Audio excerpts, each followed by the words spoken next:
Hi everyone, Thomas DOTD here, back again with another review. Today we are going to take a look at a model that means quite a lot to me. It is the Lionel O-Gauge Strasburg Railroad 475 steam locomotive. Now, Strasburg Railroad is my favorite place in the whole world, and if you haven't been able to take a ride up there, I'd absolutely suggest you do. It's tourism done tastefully, if that makes any sense. But enough of me rambling, let's get started. First things first, this locomotive was not meant for individual sale. This was exclusive to the Lionel Strasburg Railroad starter set that came with a loop of track, a Cherry Hill crossing house, 3 passenger cars, and a transformer, along with the actual unit itself.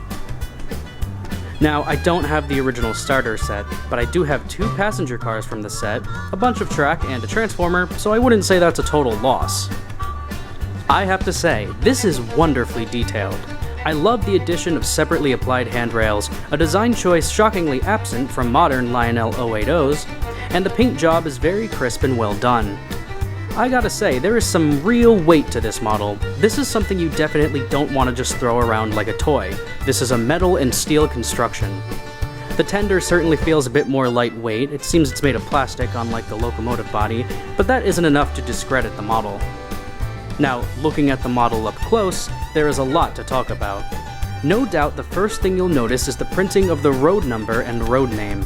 A simple number and road name change is what sets this apart from Lionel's other 080s. The font chosen for 475 looks the part compared to its real-life counterpart, and the 475 on the smokebox door is crisp and legible with the road number painted again on the front light. Now here's a fantastic detail. Just like the real locomotive, the name Strasburg is on both sides of the tender, and the gallons and number again are printed on the back. The rivet detailing is rather nice and really makes this look like a model and not a toy train. The coal load looks like coal to me, and a nice die-cast metal coupler ensures this engine will haul. As mentioned before, I really like the separately fitted details such as handrails, the whistle, and the bell.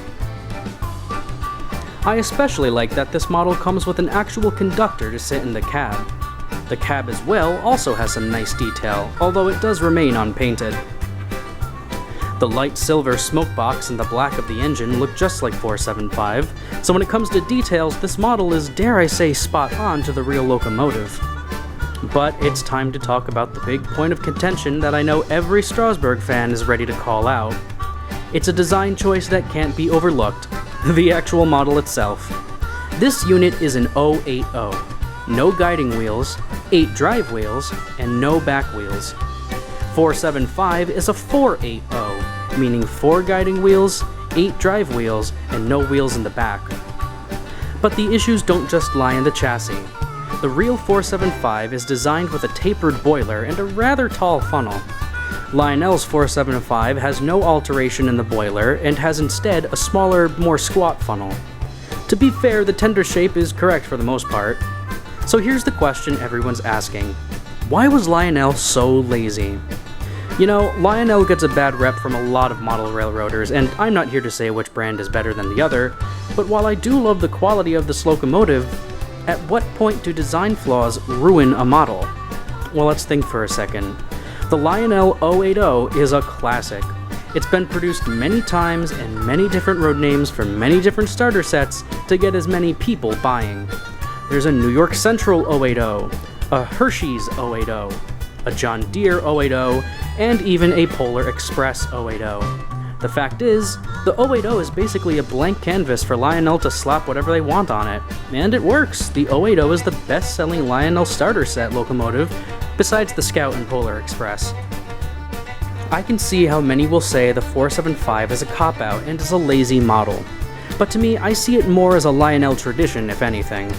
And even though I am defending it to some regard, I still would have preferred a more prototypical approach to make a truly accurate model. So is this model bad? Well, we haven't even given it a run yet, so let's do that now. I'll place 475 on my Strasburg Railroad themed modular layout, and I feel it would only be fitting to attach the unit to the 2 passenger cars I have. Now the unit is jam-packed with lots of features. The engine has an operational front light, a whistle that can be controlled from the transformer, and a really neat smoke feature. First, let's turn the unit on and see if the lights work. Now let's hear that whistle from the transformer.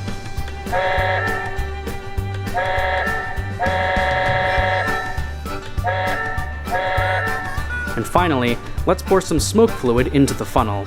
Now, it is recommended that you only do 2 to 3 drops, as you don't want to flood the little thing. So with the engine ready to go, let's watch it run around my layout.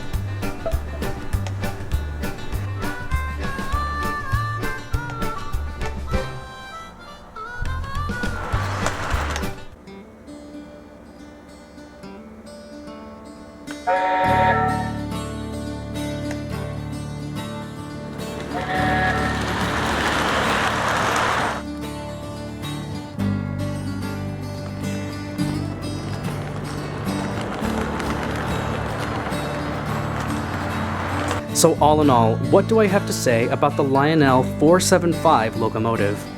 Well, I can't deny the truth. It has its problems, all of which are cosmetic. The actual running of the unit is very smooth, very fast or slow if you prefer, has a nice Lionel sounding whistle, and has some nice metal and die-cast quality to it. But it has the wrong wheel arrangement. Many have suggested to just simply add some guide wheels at the front, but I don't like doing modifications to my units unless I build them from scratch. Earlier in the review, I asked at what point do design flaws ruin a model? Well, there's no right or wrong answer here, because everyone sees model railroading differently.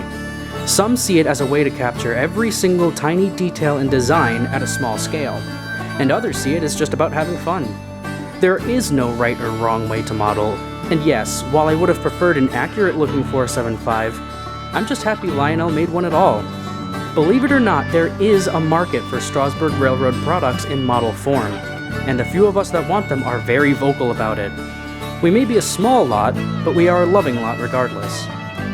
All in all, this is my favorite locomotive in my entire model railroad fleet, so I think that says something. This has been Thomas DOTD, and I hope to see you all again very soon.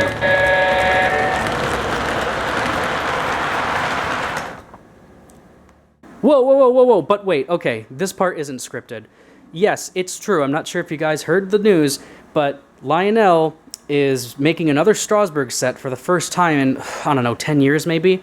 Now this is going to be Lion Chief, it's going to have the Lion Chief control. It looks to be the same 080, it comes with different passenger cars, dare I say I think they're more accurate. This would have been a great time to change the engine or make the engine more accurate, but shockingly it looks like they're going to put the 90 road number on the front, which is, oh, that is so off. Seriously, an 080 is so off for 90. Anyway, I just wanted to bring this up before people start asking me in the comments, did you hear? Because trust me, I'm saving up the money now to buy it. As soon as that thing comes out, expect a review from yours truly, because I'm hyped.